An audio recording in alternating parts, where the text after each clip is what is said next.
ഇന്ത്യയുടെ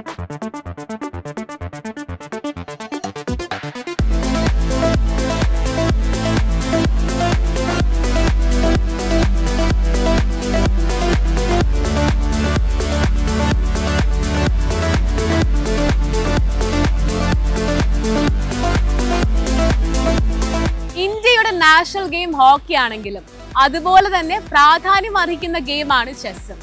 ഇന്ന് 170 രാജ്യങ്ങളിൽ എത്തി നിൽക്കുന്ന ഈ ഗെയിമിന്റെ ഉത്ഭവം ഇന്ത്യയിലാണെന്ന് പറഞ്ഞാൽ നിങ്ങൾ വിശ്വസിക്കും? ഒരു ടേബിളിന് ഇരുവശം ഇരുന്ന് കരുക്കൾ നീക്കി കളിക്കുന്ന കളിയാണ് ചെസ്. എന്നാൽ നമുക്കിനി അത് നേരിട്ട് കളത്തിലിറങ്ങി കളിക്കാൻ സാധിക്കും. ഇത് എവിടെയാണെന്നറിയാമോ? നമ്മുടെ സ്വന്തം തിരുവനന്തപുരത്ത്, അതായത് കനകക്കുന്നിന് എതിർവശത്തുള്ള ക്യാപ്റ്റൻ ലക്ഷ്മി പാർക്കിലാണ് ഈ ചതുരംഗ കളി ഒരുക്കിയിരിക്കുന്നത്.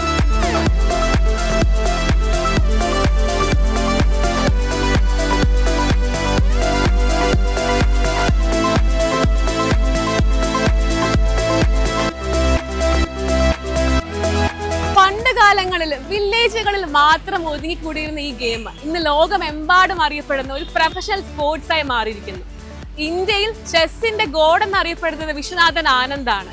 എന്നാൽ ഇപ്പോഴത് 18 വയസ്സുകാരനായ പ്രജ്ഞാനന്ദനിലേക്ക് എത്തി നിൽക്കുന്നു. ചെസ് കളി ഇഷ്ടപ്പെടുന്ന ഒരാളാണെങ്കിൽ ഉറപ്പായും വരേണ്ട ഒരിടമാണ് ക്യാപ്റ്റൻ ലക്ഷ്മി പാർക്ക്.